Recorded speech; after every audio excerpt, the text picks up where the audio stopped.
This is a 1997 Eagle Talon 2.0 turbo. These are the same as the Eclipse of the same year. I'm doing the timing belt job. This is the oil pump. I was running the oil pump, priming it, making sure that when I started up for the first time in over 11 years, that there's going to be oil pressure. So when I was running the oil pump, I noticed that oil was dripping down right here.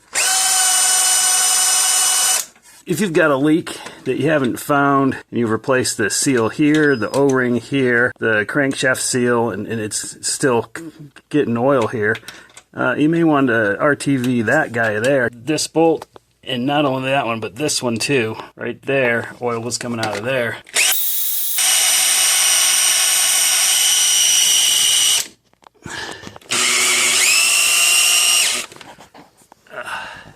Sorry about the lack of lighting, but see, oil's coming out of there too. Two places. Because when the oil goes, oh, and now I have not enough battery to show you.